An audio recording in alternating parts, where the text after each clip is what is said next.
The amber liquid in my glass caught the dim light of the bar, creating golden fractals that danced across the polished mahogany counter. I traced the rim with my fingertip, barely listening to Marcus drone on about his cryptocurrency portfolio. This was a mistake. I'd known it the moment he'd suggested this place. The Meridian, an upscale bar where velvet curtains hung like theater drapes, and every patron looked like they belonged in a different tax bracket than mine. And that's when I realized the blockchain technology could revolutionize everything. Marcus continued, his teeth too white, his cologne too strong. I nodded mechanically, my navy dress suddenly feeling too tight around my ribs. Why had I agreed to this? Loneliness, probably. 3 years of working as an executive assistant had left my social life barren. A desert of declined invitations and rain-checked coffee dates. When Marcus from accounting had asked me out, I'd said yes before my brain could manufacture an excuse. The ice in my drink shifted, clinking softly. I took a small sip, letting the burn of whiskey ground me. Around us, conversations hummed, a symphony of clinking glasses, muted laughter, and the sultry jazz bleeding from invisible speakers. The air smelled of expensive leather, tobacco, and something darker. Something that made the hair on my arm stand at attention. Emma, are you listening? Sorry, yes. Blockchain. Revolutionary. I forced a smile, guilt needling my conscience. Marcus wasn't terrible. He was just not interesting, not dangerous, not... I cut that thought off before it could form fully. I need to use the restroom, I said, already sliding off the bar stool.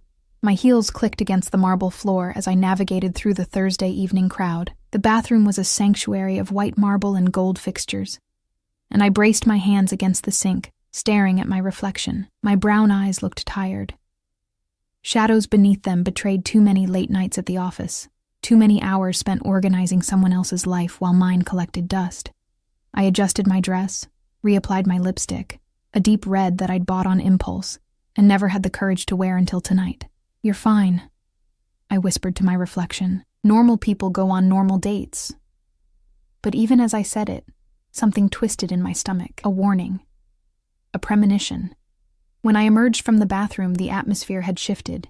It was subtle, like the moment before a storm when the air pressure changes and every animal knows to seek shelter. People's voices had dropped an octave.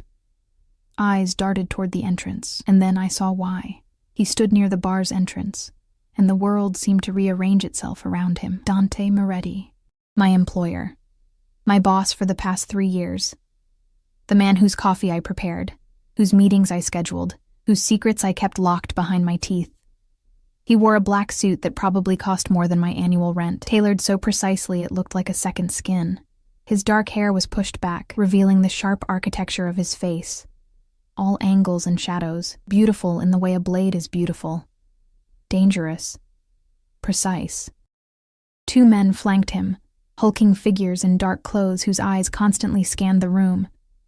My breath caught in my throat. He never came to places like this. Dante Moretti operated from his office, that fortress of glass and steel on the 52nd floor, or from his estate in the hills. He attended private meetings, exclusive clubs, places where cameras weren't allowed and witnesses didn't talk. So why was he here? His gaze swept across the bar, methodical and thorough. And when those dark eyes landed on me, everything stopped. Time. Breath. Heartbeat. His expression didn't change. It never did. But something flickered in those depths. Something that made my skin prickle with awareness, recognition, possession. And beneath it all, something that looked disturbingly like fury. He moved toward me with predatory grace, his bodyguards creating a path through the crowd without touching anyone. People simply moved, as if their survival instincts recognized what their conscious minds might not, that this was a man who didn't ask for space. He took it. Ms. Reeves. His voice was low, controlled, but I'd worked for him long enough to hear the edge beneath the silk. I didn't expect to find you here. My mouth went dry. Mr. Moretti, this is my night off. So I see. His eyes cut to Marcus, who had appeared at my elbow looking confused and slightly intimidated. Good instincts, Marcus. And who is this? There was no polite way to interpret that question. It was territorial, possessive, the kind of question that had no right answer. Marcus Chen, from accounting. Marcus extended his hand, either brave or oblivious. I know where you work. Dante didn't shake his hand. His attention returned to me, and the weight of it was physical, suffocating. Ms. Reeves, I need to speak with you. Privately. It wasn't a request. I'm actually on a date, I said, surprised by the steadiness in my voice. Somewhere in my chest, something reckless bloomed. 3 years of careful professionalism, of maintaining boundaries, of pretending I didn't notice the way his eyes lingered sometimes. It can wait until tomorrow.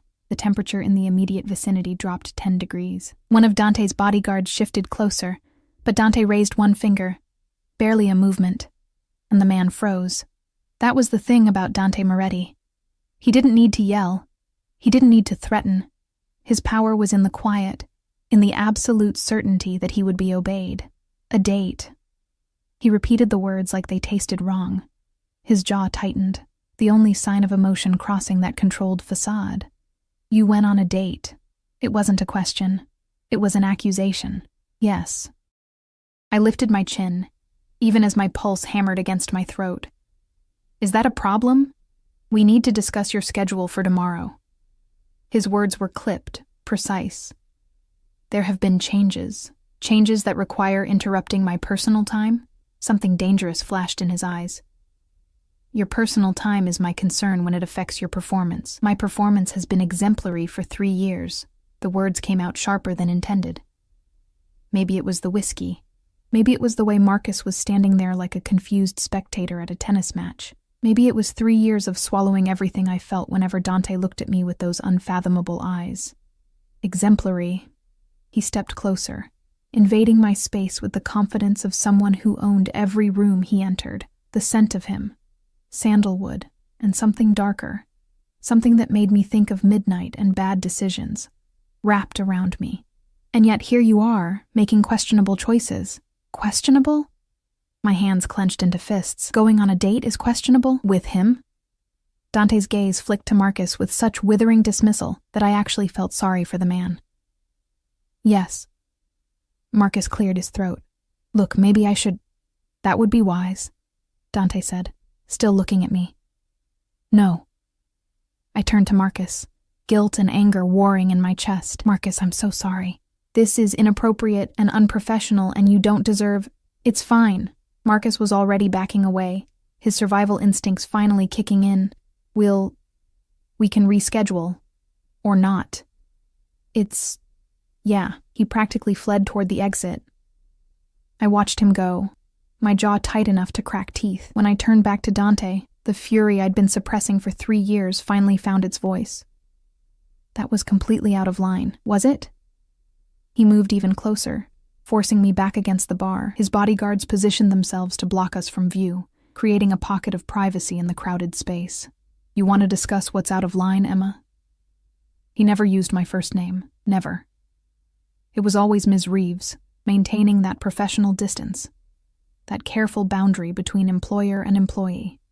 Hearing it now, in that low, dangerous tone, felt like a violation, like intimacy without permission. You had no right. I have every right. His hand came up, not touching me, but close enough that I could feel the heat of his palm near my cheek. Do you have any idea what you are to me? My heart stuttered. Your assistant. My assistant. He repeated it like it was the most ridiculous thing he'd ever heard. Yes, my assistant. The woman who knows where I am every moment of every day, who handles my communications, who has access to information that could destroy empires. His voice dropped to barely a whisper. The woman who could ruin me with a single phone call to the wrong people. Ice flooded my veins. We'd never spoken about this, about what he really was, what his business ventures actually entailed. It was an unspoken agreement. I organized his legitimate meetings and didn't ask questions about the ones that weren't in the calendar. I would never... I know. His hand finally made contact, his fingers curling around my jaw with surprising gentleness. That's not what concerns me. Then what? The words came out breathless. His thumb brushed across my lower lip, and my entire body responded, a traitorous flush of heat that made me hate myself, even as I leaned into his touch. What concerns me, he said, his eyes dark and intense and burning with something I couldn't name. is watching you smile at another man. Watching you in that dress. His gaze dragged down my body and back up, possessive and hungry. A dress I've never seen before. Knowing you got ready for him. Knowing you laughed for him. You're jealous. The realization escaped before I could stop it. Jealous. He laughed, but it was a harsh, bitter sound. Such a small word for what I feel right now. His other hand found my waist, pulling me against him, and I could feel the tension vibrating through his body. Control barely maintained, danger barely leashed. You don't own me, I whispered. Don't I? His forehead touched mine, and God help me. I didn't pull away. Tell me you don't think about me. Tell me you don't know exactly how I take my coffee because you've memorized everything about me. Tell me you don't hold your breath when I stand too close. I couldn't. I couldn't tell him any of those things because they would be lies. This is wrong, I said instead. Probably. His nose brushed against my cheek, his lips hovering near my ear. But you went on a date, Emma. You let another man look at you, touch you. His grip tightened. That's what's wrong. Dante, Mr. Moretti, one of his bodyguards spoke quietly. We have a situation. The spell broke. Dante stepped back, his expression smoothing into that impenetrable mask he wore like armor. But his eyes were still burning. We're leaving, he said. Not to his bodyguard. To me. I'm not going anywhere with you, yes. He grabbed my clutch from the bar, tucked my coat over his arm. You are. Because in about 30 seconds, some very interested parties are going to walk through that door looking for me. And you, Emma, are the last person who should be anywhere near me when they arrive. As if summoned by his words, the bar's entrance opened. 3 men in expensive suits walked in, their eyes scanning the crowd with professional efficiency. Dante's hand wrapped around my wrist. Not rough, but absolutely unyielding. Come with me now, or I leave you to explain to them why you're here. Your choice. He was already moving, pulling me toward a back exit I hadn't noticed before. His bodyguards fell into formation around us, and I had no choice but to follow or be dragged. The last thing I saw before we disappeared through the door was Marcus's abandoned drink on the bar, ice melting into expensive whiskey, and my reflection in the mirror behind it, a woman who looked like she'd just made a terrible, irreversible mistake. The alley behind the Meridian smelled like rain and garbage, a jarring contrast to the perfumed luxury we'd just left behind. Dante's grip on my wrist remained firm as he guided me toward a sleek black SUV idling in the shadows, its windows tinted so dark they looked like pools of oil. One of his bodyguards, the taller one with a scar bisecting his left eyebrow, opened the rear door.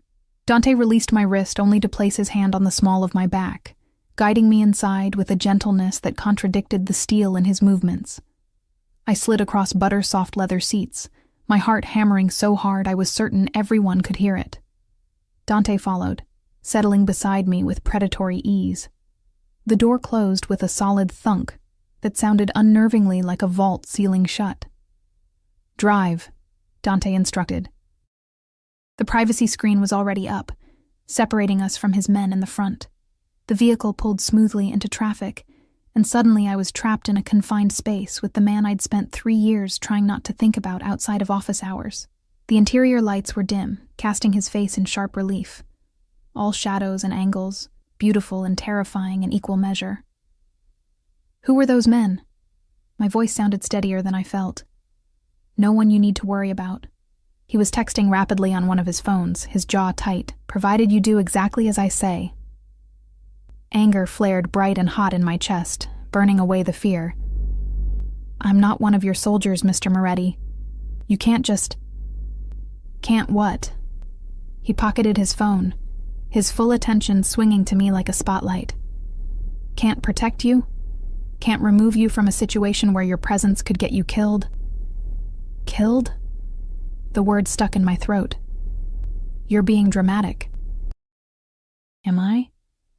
He leaned closer, and I pressed back against the leather seat. Tell me, Emma, what do you think those men would do if they knew who you were?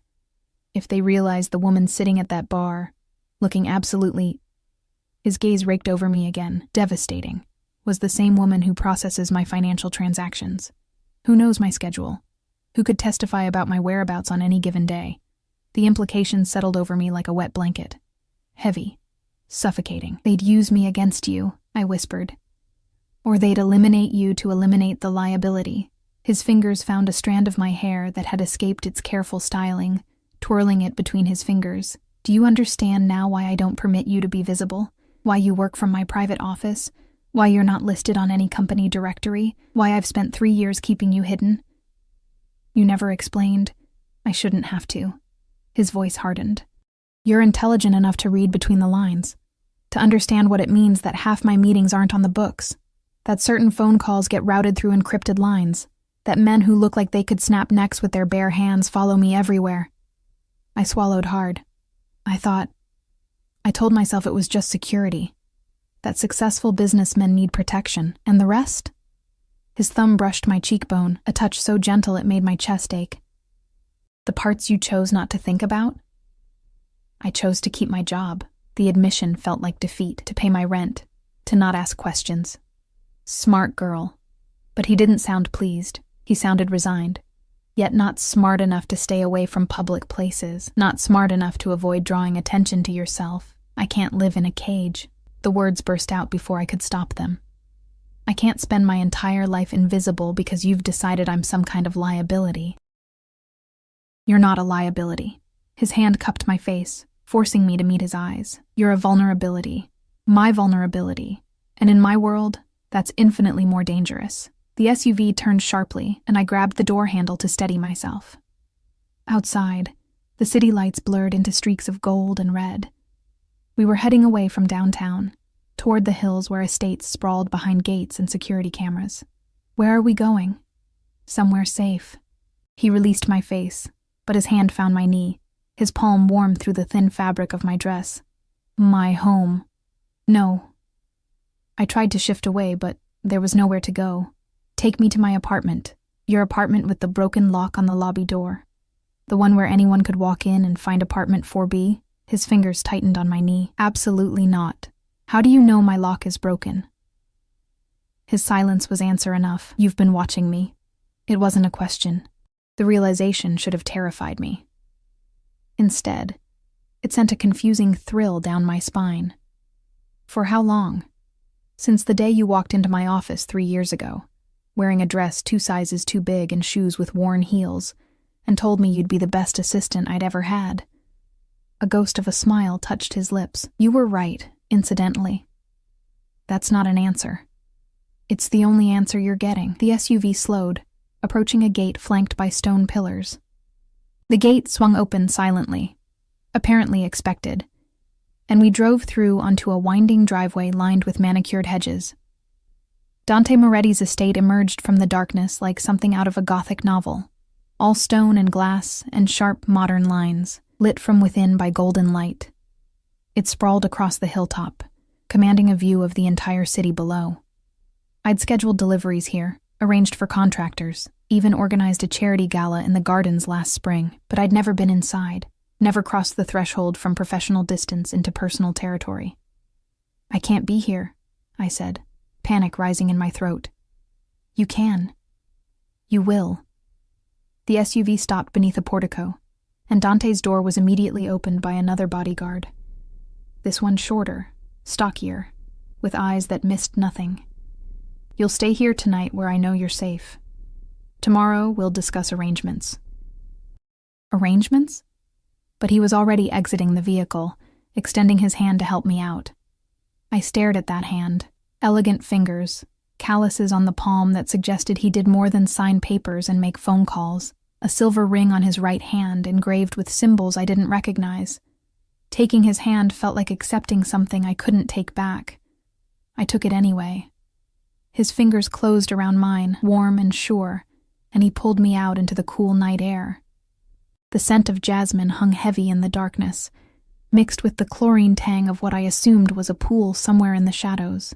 Marco will show you to a guest room, Dante said, gesturing to the shorter bodyguard. You'll find everything you need there. We'll talk in the morning. Wait. I caught his arm as he turned to leave. Beneath the expensive fabric, his muscles were solid, tense. You can't just kidnap me and then kidnap? His eyebrows rose. You came willingly. Under duress. Under protection. He covered my hand with his own. There's a difference. Is there? I searched his face for some sign of the man I'd worked alongside for 3 years. The controlled, distant employer who never raised his voice or showed emotion beyond mild disapproval. Because right now, it feels like you're keeping me prisoner.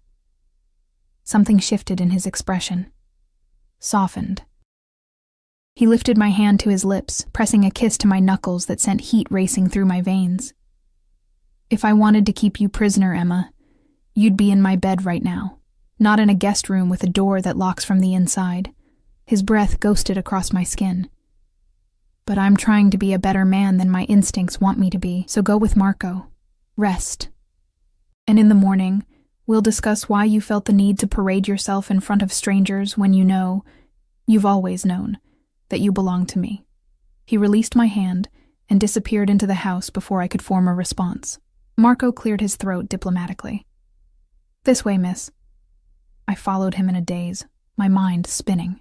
The interior of Dante's home was exactly what I'd expected. Expensive, tasteful, cold, marble floors, modern art on the walls, floor-to-ceiling windows offering views of the city lights below.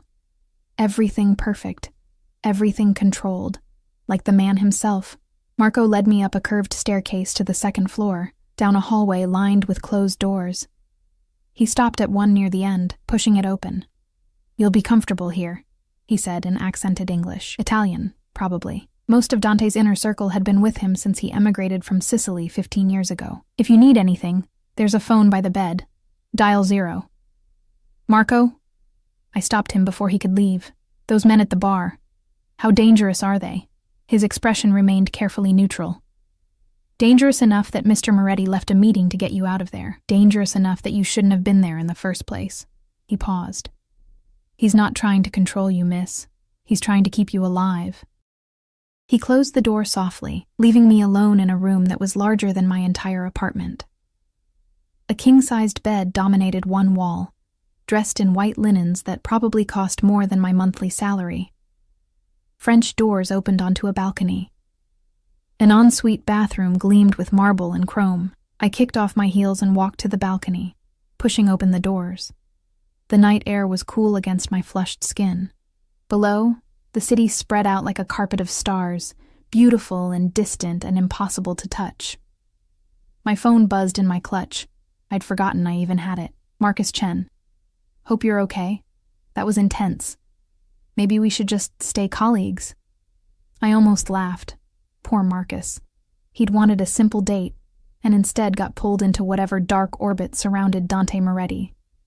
Emma, I'm so sorry about tonight. Yes, let's definitely just stay colleagues. You deserve better. His response was immediate. You too. Be careful. But it was too late for careful. I'd stopped being careful the moment I'd accepted this job 3 years ago. The moment I'd seen Dante Moretti across his desk and felt that dangerous pull of attraction mixed with fear. Another text appeared, this one from an unknown number. Unknown. Sleep well, Emma. Tomorrow we negotiate the terms of your continued employment and your safety. D. I stared at those words, my heart rate picking up again. Terms. Safety. As if those things were negotiable. As if I had any choice in whatever came next. A soft knock at my door made me jump. Yes? It's Marco, miss. Mr. Moretti wanted me to bring you these. The door opened a crack, and a garment bag was passed through, followed by a small shopping bag. Sleepwear, toiletries, clothes for tomorrow. How did he? But of course. Dante knew my size, probably knew what brand of toothpaste I used, what shampoo I preferred. He'd been watching me for 3 years. Thank you. I managed. The door closed again. I laid the bags on the bed and unzipped the garment bag. Inside was a silk nightgown in deep emerald green, designer label. Probably cost more than my entire wardrobe. And for tomorrow, a simple but elegant dress, charcoal gray. Professional but not severe. Shoes that would fit perfectly. Underwear still in packaging, exactly my size. The shopping bag contained luxury toiletries, a hairbrush, makeup remover. Everything I could possibly need. It should have been thoughtful. Instead, It felt like evidence. Evidence that Dante Moretti knew me better than I knew myself, that he'd been preparing for this moment, or one like it, for longer than tonight. I changed into the nightgown, removed my makeup, brushed my hair. The bed was as comfortable as it looked, the sheets cool against my skin. But sleep felt impossible. Every time I closed my eyes, I saw Dante's face. The way he'd looked at me in the bar. Possessive, hungry, barely controlled.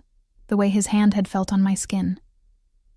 The way he'd said my name like it was something precious and dangerous all at once. You belong to me. The words echoed in my mind, and I hated how much a part of me wanted them to be true. Hated that 3 years of professional distance had been obliterated in one evening, revealing the truth I'd been hiding from myself. I didn't just work for Dante Moretti. I was already his. I'd been his since the day I'd walked into his office and felt the world tilt on its axis, and tomorrow we would both have to face what that meant. Sunlight filtered through the gauzy curtains, painting golden stripes across the unfamiliar ceiling. For a disoriented moment, I forgot where I was.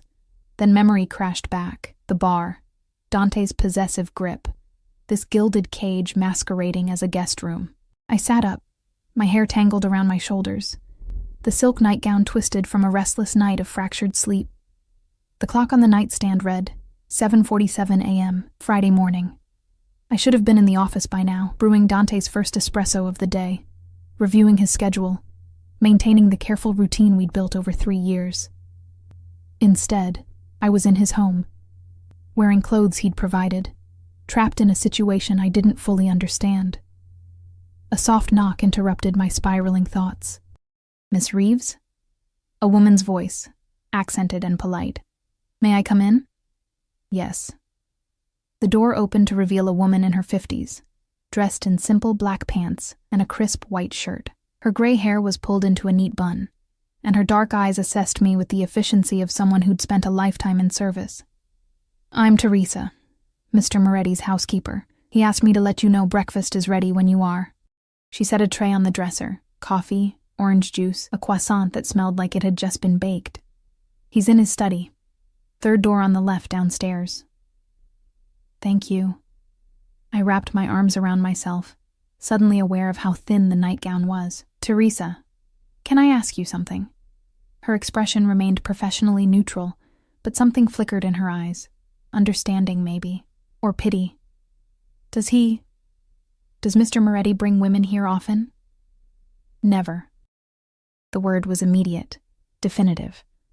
"In 15 years, you're the first woman who stayed overnight in this house who wasn't family or staff."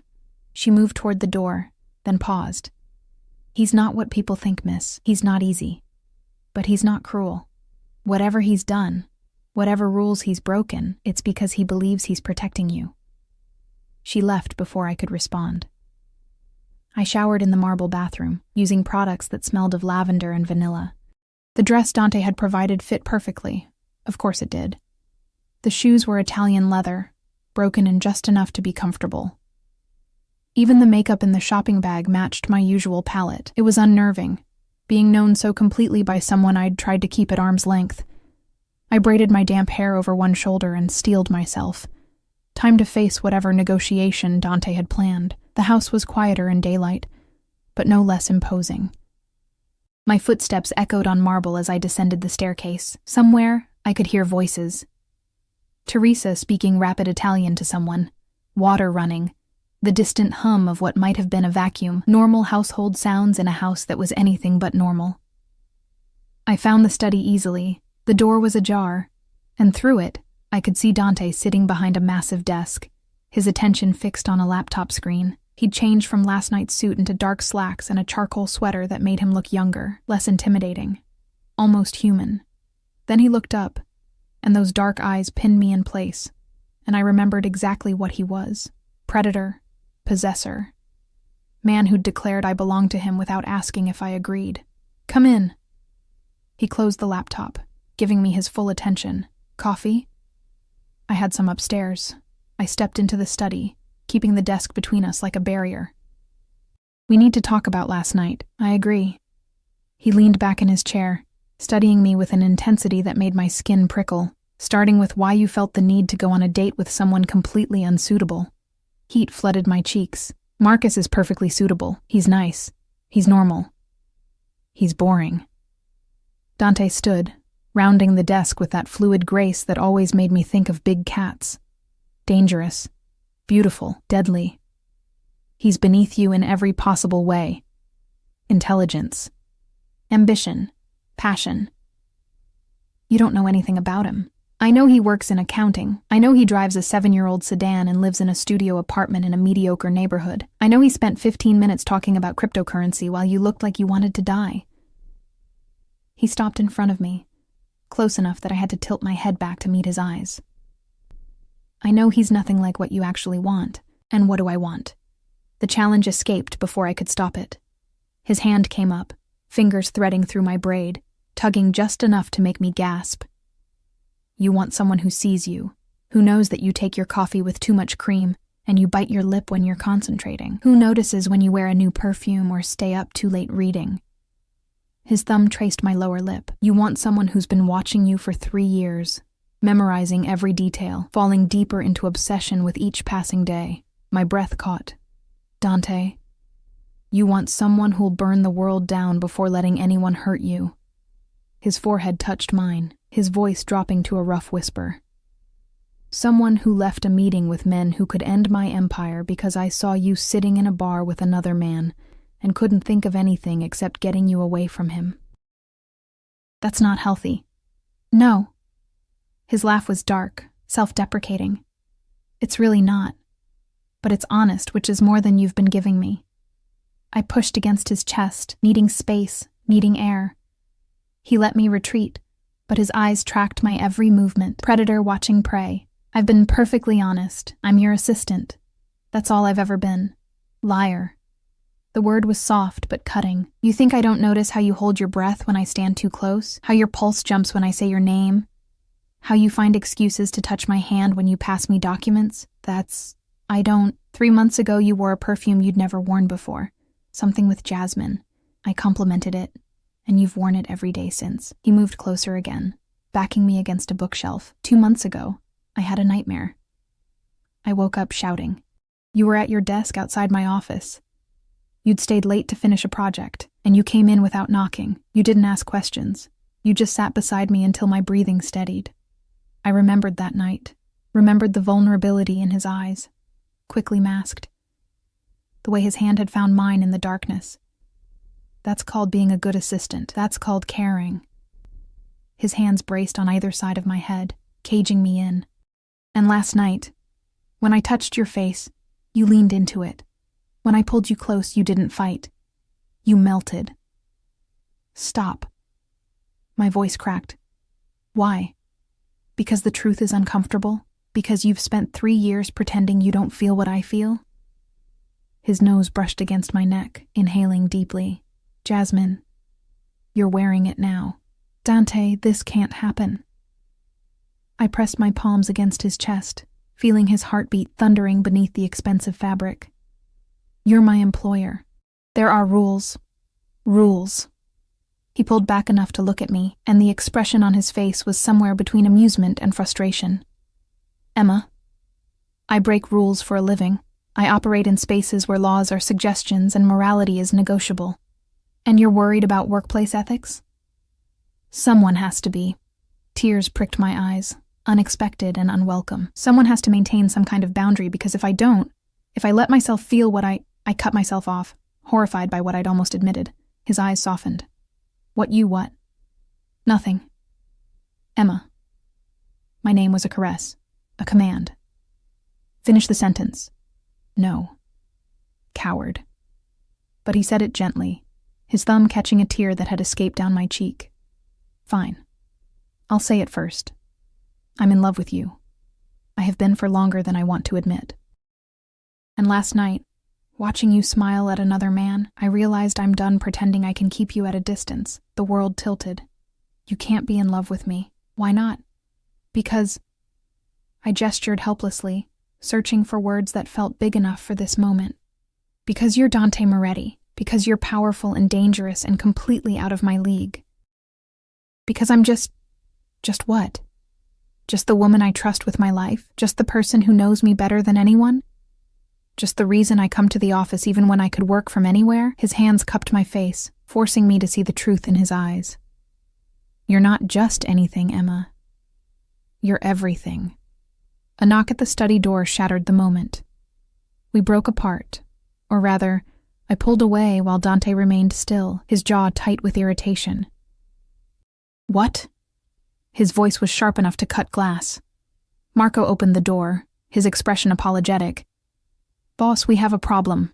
The men from last night, they've been asking questions about the woman you left with. The temperature in the room dropped. Dante's entire demeanor shifted. The vulnerable man disappearing behind a mask of cold calculation. How much do they know? Just that you left with a woman. Dark hair. Navy dress.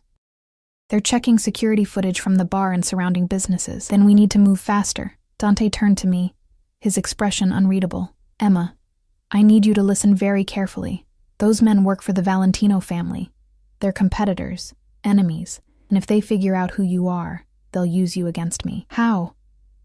My voice came out smaller than I intended. However they need to. Kidnapping, leverage, worse. He glanced at Marco. Get Luca. Tell him to prepare the safe house in the mountains. We leave in an hour. Wait. I grabbed Dante's arm as Marco disappeared. Mountains? Safe house? You can't just uproot my entire life because I made a mistake. His voice was hard, self-recriminating. I should have stayed away from that bar. Should have let you have your pathetic date with your mediocre accountant, but I didn't. I showed them that you matter, and now you're a target. The weight of what he was saying settled over me. This wasn't possessiveness or jealousy anymore. This was genuine danger, the kind that got people killed. For how long? I whispered. Until I can neutralize the threat. He pulled out his phone, already typing.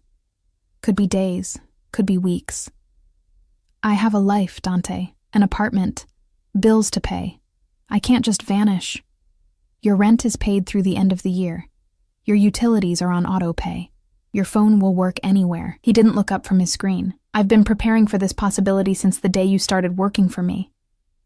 You've been... Anger surged, hot and righteous.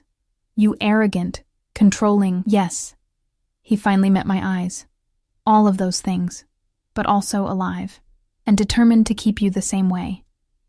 His hand found mine, lacing our fingers together. I know you're angry. I know this is unfair, but Emma... I need you to understand something. Those men, they don't negotiate. They don't show mercy. And if they get their hands on you, there's nothing I wouldn't do to get you back, including things that would make you hate me. The raw honesty in his voice stole my breath. What kind of things? The kind we don't talk about in civilized company. His grip tightened. The kind that would confirm every dark suspicion you've ever had about me. The kind that would prove I'm exactly the monster people whisper about. I should have been terrified. Should have been running for the door, calling the police, doing anything except standing there with my hand in his. But fear wasn't what I felt. What I felt was something far more dangerous. Understanding. Okay, I heard myself say. The safe house. We'll go. Surprise flickered across his face. Just like that? Just like that.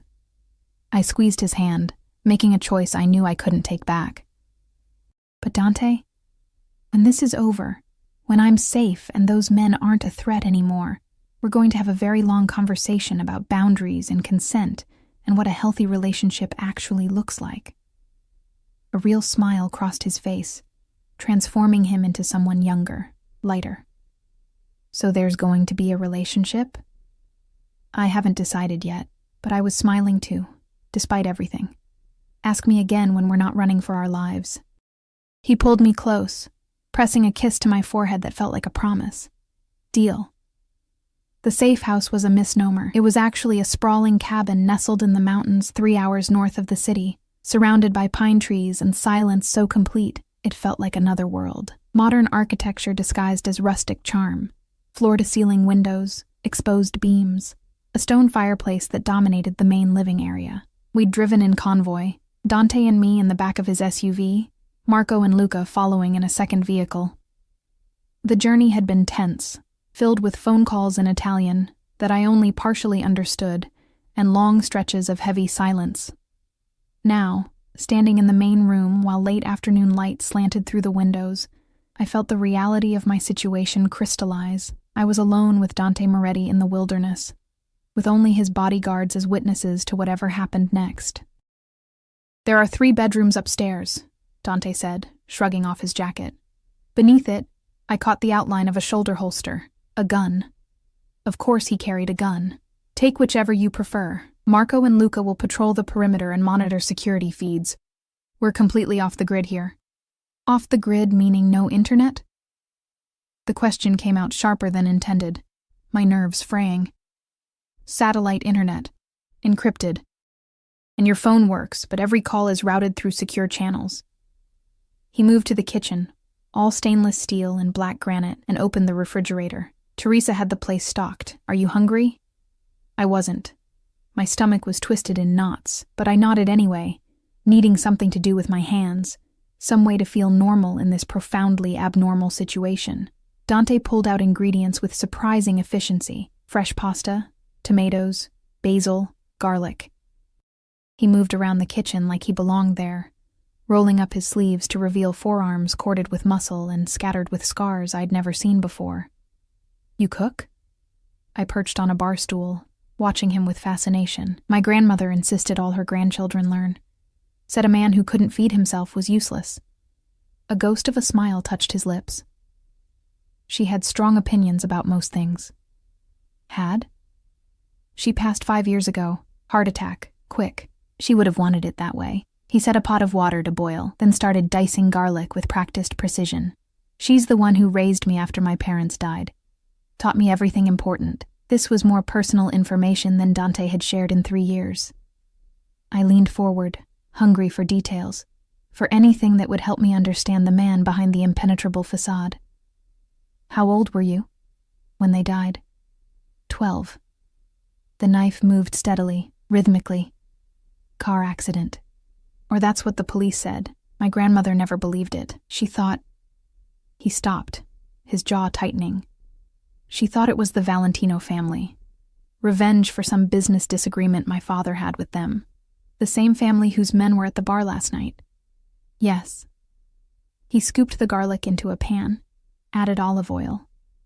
The sizzle filled the kitchen, followed by that distinctive aroma that made my mouth water despite my anxiety. My grandmother spent the rest of her life teaching me how to survive in a world where people like the Valentinos existed, how to be harder, smarter, more ruthless. "Is that when you decided to," I gestured vaguely, not sure how to phrase it, "become a criminal?" He added the tomatoes, crushed them with a wooden spoon. "I didn't decide. I inherited. My father's businesses, legitimate and otherwise, his debts, his enemies, his empire." He glanced at me, his eyes dark and unreadable. I was 18, barely out of school, and suddenly responsible for 50 people's livelihoods and a network of operations I didn't fully understand. So I learned. Fast. The pasta went into the boiling water.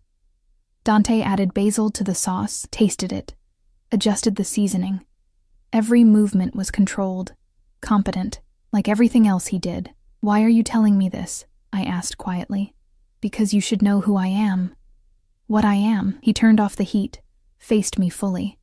"You should know that I've done things that would horrify you, that I've made choices most people would call monstrous, that the empire I've built is constructed on foundations of violence and fear. Are you trying to scare me away? I'm trying to be honest." He moved closer, bracing his hands on the counter on either side of me. "Because if we're going to do this, whatever this is, you need to know what you're accepting. I'm not a good man, Emma. I'm a man who does bad things for reasons I can justify, but you might not."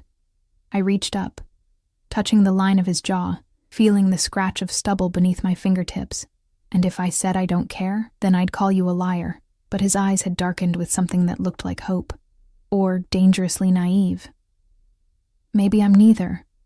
Maybe I've spent 3 years watching you, seeing how you treat your employees, how you honored your grandmother's memory by funding a community center in her name, how you took care of Teresa's medical bills when her husband got sick." I traced the sharp line of his cheekbone.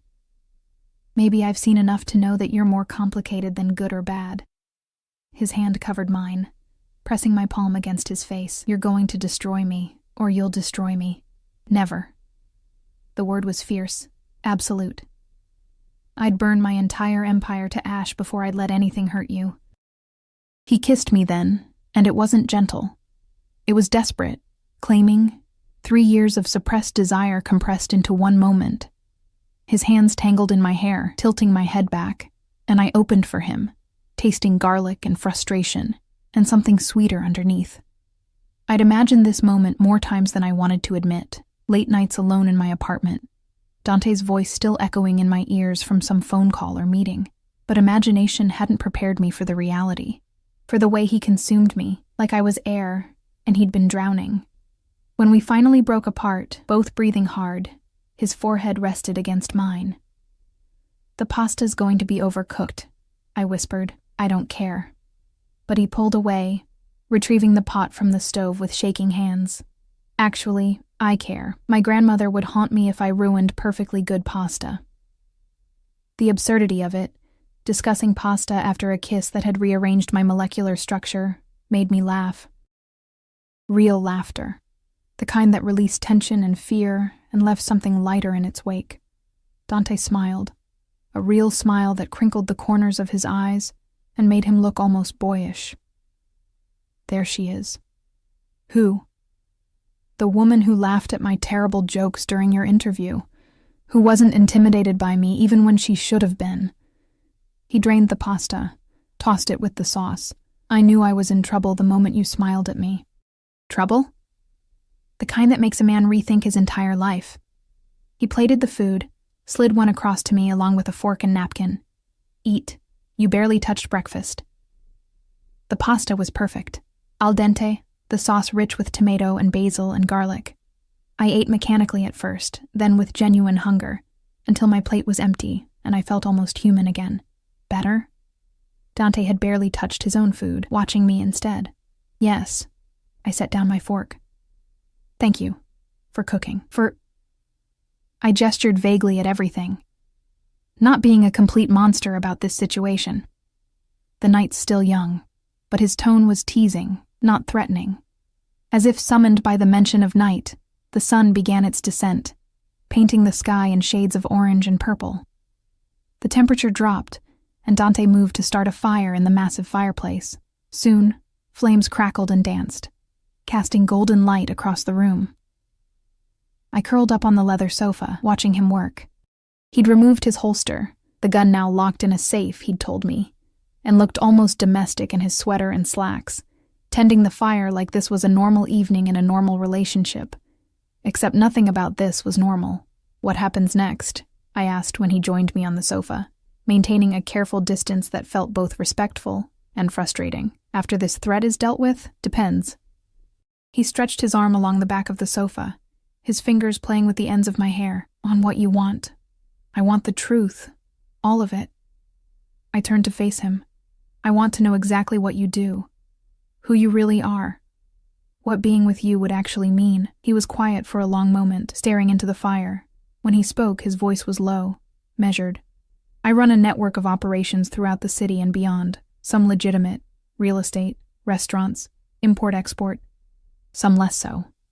I move money for people who can't use traditional banking. I provide protection to businesses in certain neighborhoods. I broker deals between parties who can't afford to meet openly." He paused. "And sometimes, when negotiations fail, I authorize actions that solve problems permanently." "You mean killing people?" "I mean ensuring problems don't resurface." His eyes met mine, unflinching. "I don't do it lightly. I don't do it often. But yes, that's part of what I am." The fire crackled. Outside, an owl hooted in the darkness. "And the Valentino family? They want what I have. Territory, influence, respect." His hand found mine, threading our fingers together. "For years we've maintained an uneasy truce. They stay in their lanes. I stay in mine. But lately, they've been pushing. Testing boundaries. Last night was them gathering intelligence, seeing if I had vulnerabilities they could exploit. And now they know about me. Now they know I left a meeting for a woman. That I have something worth protecting. His grip tightened. Which means you're in danger until I can convince them that touching you would cost them more than they're willing to pay. How do you do that? His smile was cold, dangerous. By reminding them why people fear the Moretti name. By making it very clear that the consequences of harming you would be catastrophic. He raised my hand to his lips, by being the monster my grandmother trained me to be. A chill ran down my spine. But it wasn't entirely fear. It was something darker, more primal. The knowledge that this man would become a nightmare to protect me. I should be terrified of you, I whispered. You should be.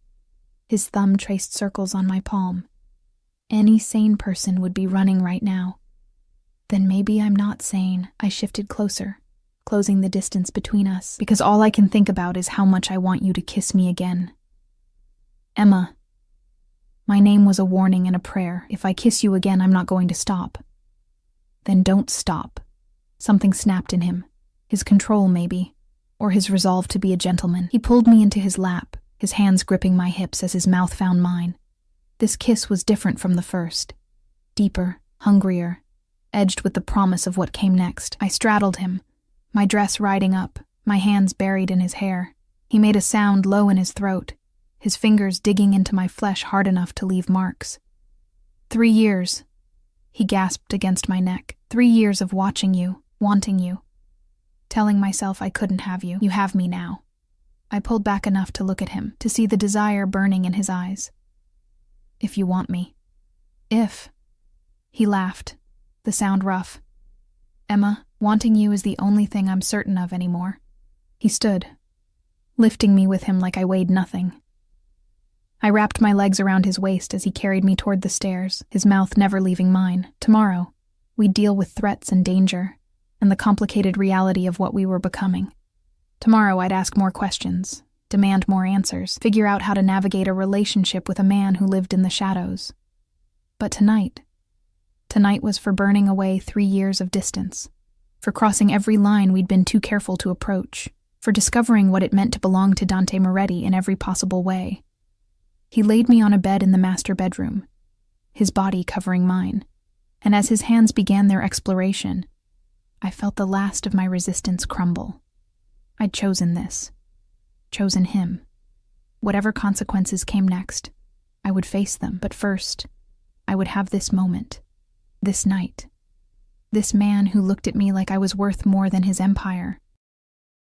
Mine, he whispered against my skin. Say it. And I did. Morning light filtered through unfamiliar curtains, and I woke wrapped in Dante's arms, his chest warm against my back, his breath steady against my neck. For a moment, I let myself exist in that space between sleep and waking where nothing was complicated, where I was just a woman being held by a man who'd whispered promises against my skin in the darkness. Then reality crept in with the sunrise. I was in a safe house in the mountains. There were men who wanted to use me as leverage against the man currently holding me like I was something precious. My entire life had been upended in less than 48 hours. And despite all of it, despite the danger and the complications and the absolute insanity of the situation, I felt more at peace than I had in 3 years. You're thinking too loud. Dante's voice was rough with sleep, his arms tightening around me. I can feel your brain working. Someone needs to think. I turned in his embrace, finding his dark eyes already focused on me. We can't just hide here forever. I know. His hand came up, brushing hair from my face with a tenderness that made my chest ache. Marco called an hour ago. The Valentinos have been quiet, too quiet. What does that mean? It means they're planning something. He kissed my forehead, then reluctantly released me, sitting up.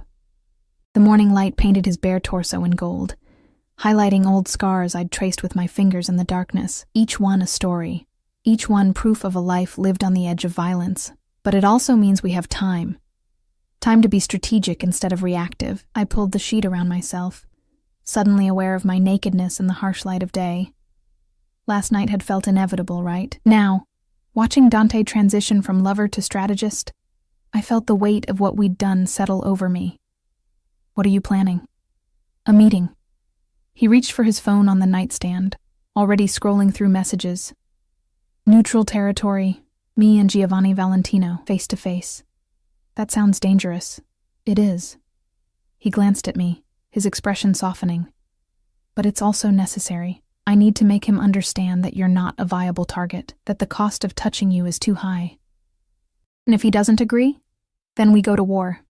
He said it simply, as if discussing the weather, and I destroy everything he's built until he has nothing left but regrets. The casual violence in his tone should have frightened me. Instead, it made me feel safer than I had in days. This was who Dante Moretti was, a man who would burn the world for the people he loved, and somehow, impossibly, I'd become one of those people. When? I asked. Tomorrow night. Giovanni agreed to meet at the Rossi estate. Don Rossi is old guard, respected by both families. He'll mediate. Dante set down his phone, giving me his full attention. You'll stay here with Marco and Luca. The property is secure. No one knows about it except my most trusted people. I don't like being left behind, and I don't like putting you in unnecessary danger. He moved closer, cupping my face in his hands. Emma, I need you to understand something. What I'm about to do, what I might have to do, it's not something you should witness. It's not the man I want you to see. I've seen enough to know who you are. No. His thumb brushed across my lips. You've seen me in control, civilized. But tomorrow night I might have to be something else.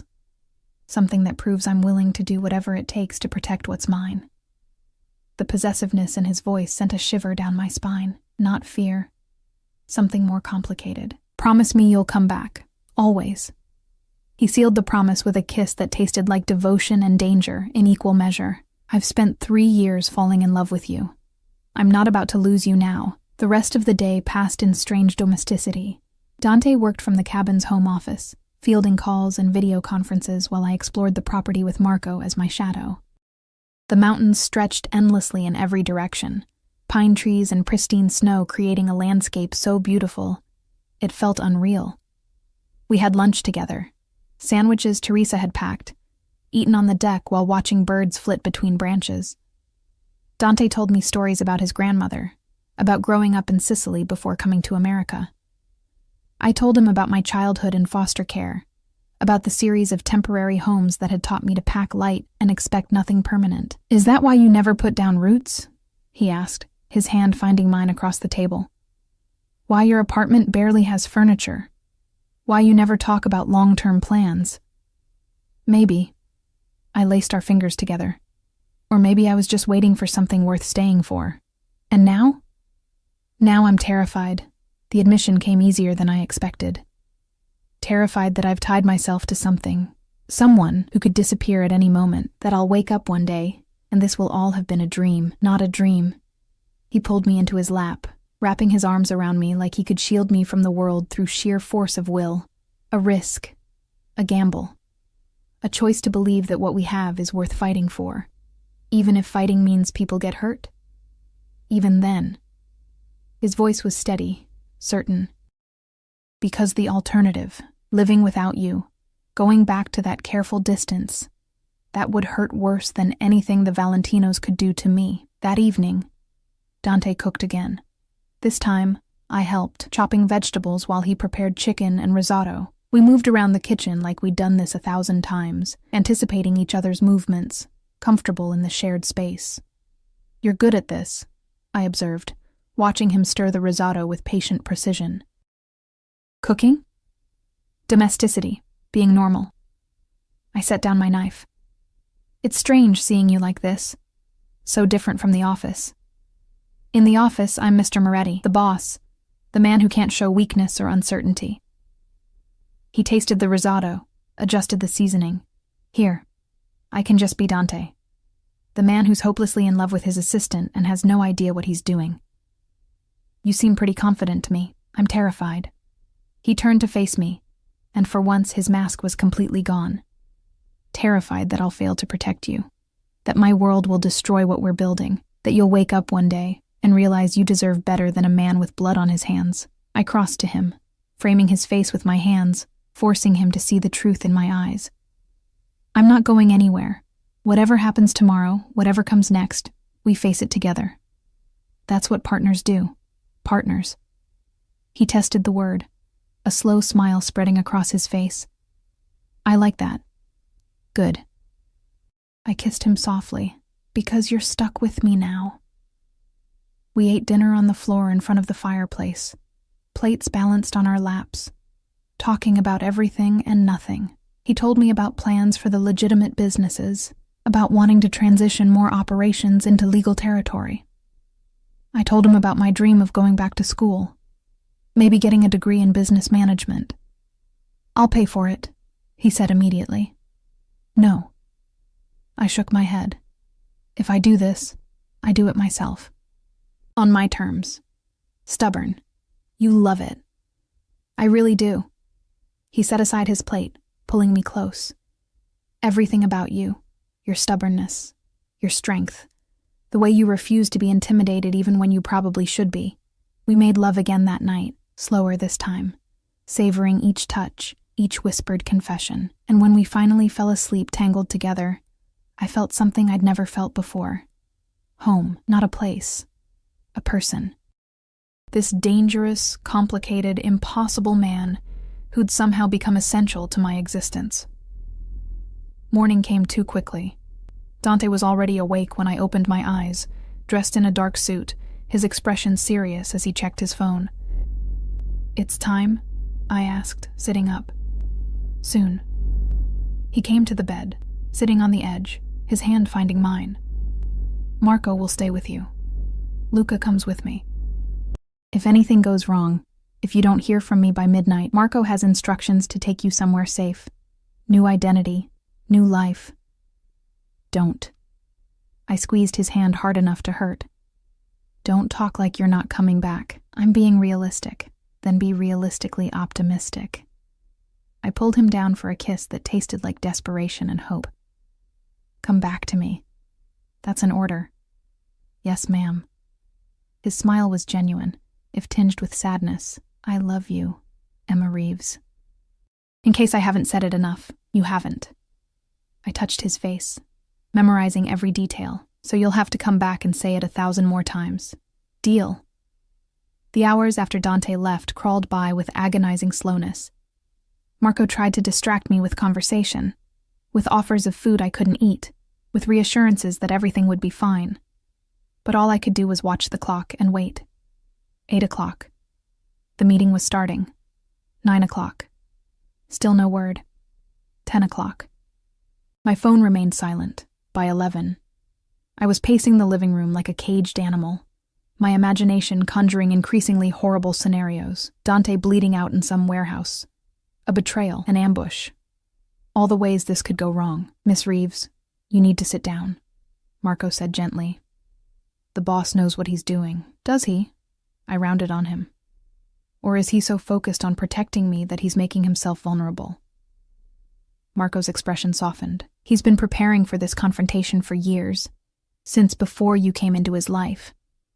The Valentinos have been a problem for a long time. Tonight is just the final move in a very long game. What aren't you telling me? He hesitated, then sighed. The man who drove the car that killed Mr. Moretti's parents. He was a Valentino soldier. The boss is known for 15 years. He's been patient, strategic, building his power until he was strong enough to face them. This is about revenge. It's about justice. Marco's jaw tightened, and about ensuring his family, his future, is safe. That includes you, miss. My phone buzzed. I grabbed it so fast I nearly dropped it. Dante, it's done. Coming home. Relief flooded through me so intensely my knees almost buckled. Marco steadied me with a hand on my elbow. See? I told you. But I wouldn't truly believe it until I saw him. Until I could touch him and confirm he was whole and safe. 20 minutes later, headlights cut through the darkness. I was at the door before the vehicle even stopped, my heart hammering. Dante emerged from the SUV, and even in the dim light, I could see he was unharmed. No blood, no visible injuries. Just my dangerous, complicated man, walking toward me with purpose. I ran to him, and he caught me, lifting me off my feet, burying his face in my hair. "I'm okay," he murmured. "I'm okay. It's over." "What happened?" I pulled back to look at him, searching his face for answers. Giovanni and I came to an understanding. His smile was sharp, predatory. "He knows that touching you means war. War that would cost him everything. He also knows that I have enough evidence of his illegal activities to bring down his entire operation if he tries anything. Mutually assured destruction." "Exactly." He set me down, but kept his arms around me. "We'll never be friends, but we have a truce. One that includes you being completely off limits. So I can go home? Back to my life?" "Yes." He hesitated. "If that's what you want." I looked up at this man who'd turned my world upside down, who'd been watching me for 3 years, falling in love with me while I'd been doing the same. Who'd risk everything, his empire, his life, to keep me safe. "I want to go home," I said slowly. "But home isn't my apartment anymore. It's wherever you are." His eyes darkened with emotion. "Emma." "I'm not naive." I touched his chest, feeling his heartbeat beneath my palm. "I know what being with you means, the danger, the complications, the secrets I'll have to keep, but I also know that 3 years of pretending not to love you was the hardest thing I've ever done. So yes, I choose this. I choose you." He kissed me then, deep and claiming, in front of Marco and Luca and the star-filled sky. A kiss that felt like a promise, like a beginning. "Move in with me," he said when we finally broke apart. "Not the safe house. My real home. Share my life. All of it. Even the dangerous parts, especially those, because I need someone who sees all of me and stays anyway." His hand cupped my face. "I need you. Then you have me." I smiled, feeling something settle into place inside my chest. Something that felt like belonging. "But Dante? We're getting separate offices. I refuse to be one of those couples who can't maintain professional boundaries at work." He laughed, real and unguarded. "Agreed, though I make no promises about what happens after office hours. I wouldn't expect anything less." 6 months later, I stood in Dante's, our, study, reviewing contracts for a new legitimate business venture. The afternoon sun painted golden squares across the Persian rug. Through the window, I could see the city spreading below us, beautiful and dangerous and home. Footsteps behind me, arms wrapping around my waist, lips on my neck. "You're supposed to be in a meeting," I said, leaning back against Dante's chest. "Meeting ended early. Giovanni is surprisingly agreeable these days." His hand splayed across my stomach. "Probably because his daughter is marrying a Moretti. Your cousin is brave, or in love. Sometimes they're the same thing." He turned me in his arms, his dark eyes soft, like someone else I know. Someone who agreed to marry a dangerous man despite all logic. I looked down at the ring on my finger. A simple platinum band with a single perfect diamond. He'd proposed 3 months ago, on the anniversary of the night he'd found me in that bar. The night everything had changed. "I must be crazy," I said, echoing words I'd spoken before. "Probably." He kissed me softly. "But you're my kind of crazy, my partner.